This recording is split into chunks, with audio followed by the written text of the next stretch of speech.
you're back. So, how went your first real contract? A bit more exciting than what Nazir's been offering, I'd wager?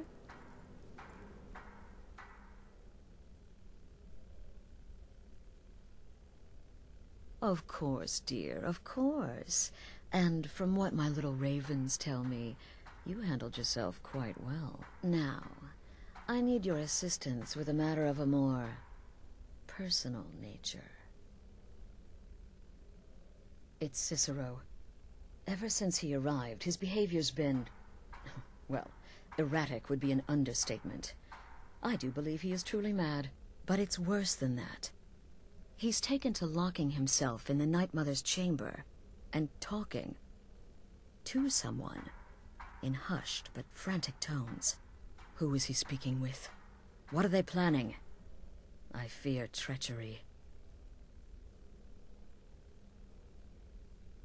Maybe so, but healthy paranoia has saved this sanctuary before, and my gut's telling me that demented little fool is up to something.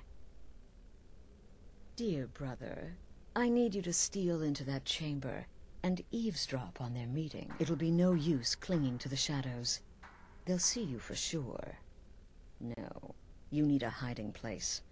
Somewhere they'd never think to look. Like inside the Night Mother's coffin.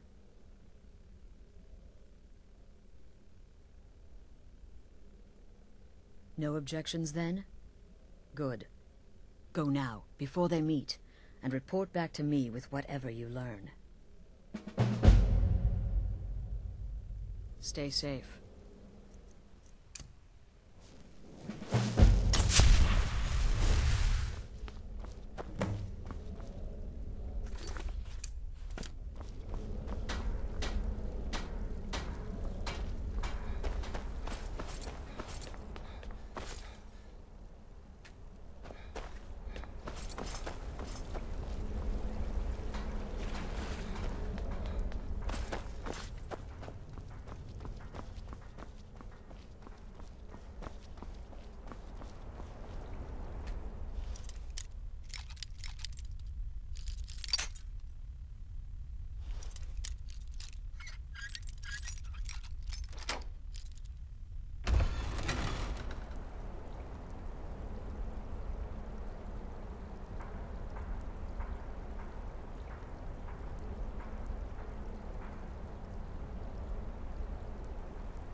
Are we alone?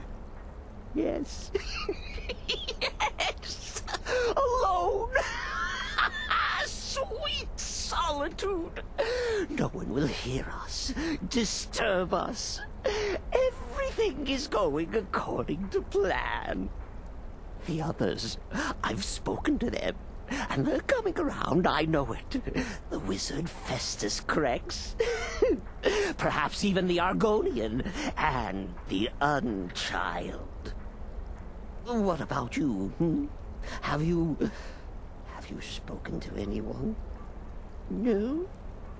No, of course not. I do the talking, the stalking, the seeing, and the saying. And what do you do? Hmm? Nothing! Not that I'm angry. No, never. Cicero understands. Cicero always understands. And obeys. You will talk when you're ready, won't you? Won't you? Sweet Night Mother.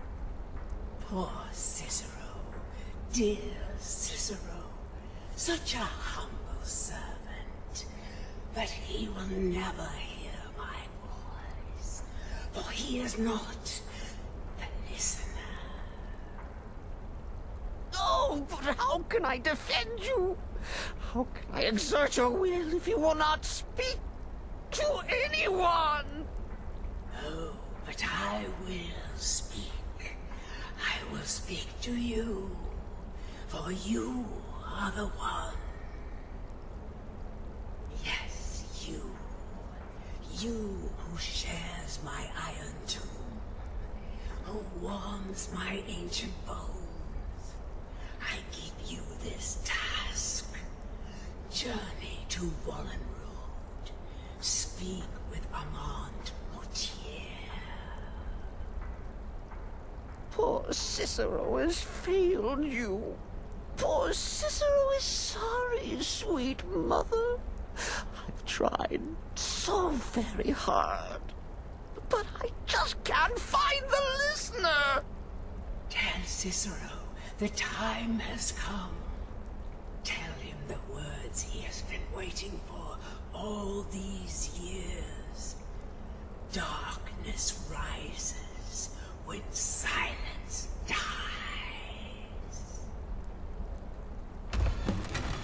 What? What treachery? Defiler! Debaser and defiler! You have violated the sanctity of the Night Mother's coffin! Explain yourself! Speak, worm! She spoke to you? More treachery. More trickery and deceit! You lie! The Night Mother speaks only to the listener! And there is no listener! She said that. She said those words. To you. Darkness rises when silence dies. But those are the words, the binding words, written in the keeping tomes. The signal so I would know. Mother's only way of talking to sweet Cicero. And it's true. She's back. Our Lady is back. She has chosen a listener. She has chosen you. All hail the listener.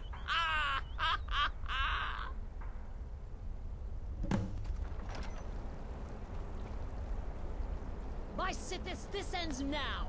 Back away, fool. Whatever you've been planning is over. Are you all right? I heard the commotion. Who was Cicero talking to? Where's the accomplice? Reveal yourself, traitor. I spoke only to the Night Mother. I spoke to the Night Mother, but she didn't speak to me. Oh, no! She spoke only to him, to the listener. What? The listener? What are you going on about? What is this lunacy? It's true! It's true! The Night Mother has spoken. The silence has been broken. The listener has been chosen. When I heard Cicero screaming, I knew you'd been discovered. I feared the worst. Are you all right? Then what in Sithis' name is going on? Cicero spoke to the Night Mother, but she spoke to you? Is this just more of the fool's rambling? What? So Cicero wasn't talking to anyone else? Just the Night Mother's body? And the Night Mother who, according to everything we know, will only speak to the person chosen as listener, just spoke. Right now. To you? By Sithis. And? What did she say? Armand Mortier? I have no idea who that is. But Wallenrood, that I have heard of. And I know where it is. No. No. Listen, I don't know what's going on here, but you take your orders from me. Are we clear on that? The Night Mother may have spoken to you, but I am still the leader of this family. I will not have my authority so easily dismissed. I need time to think about all this. Go see Nazir. Do some work for him. I'll find you when I'm ready to discuss the matter further.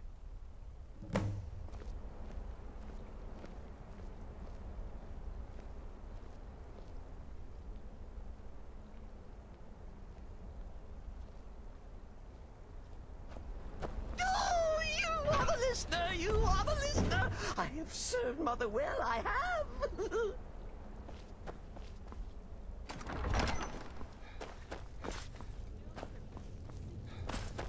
whole thing blamed on the mother. Remarkable. I'm the perfect weapon. My innocent childish form grants me nearly unrestricted access.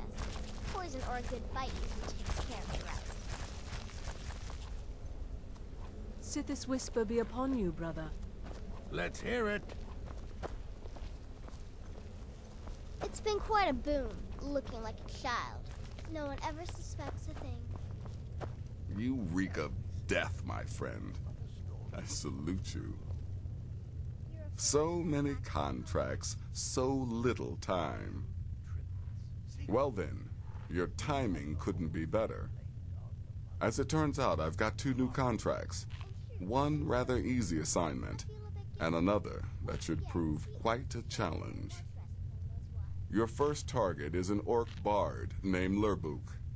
The other is a vampire by the name of Hearn. Happy hunting. He is, by all accounts, the worst bard in all of Skyrim. Apparently, so many people sought his death, Astrid had to hold a lottery to determine the client. He's a vampire and has blended into human society for years. He's never far from his female companion, Hurt, also a vampire. The contract is for the male Hearn, but you'll probably have to contend with the female too. So for Sithis' sake, watch yourself. Happy hunting.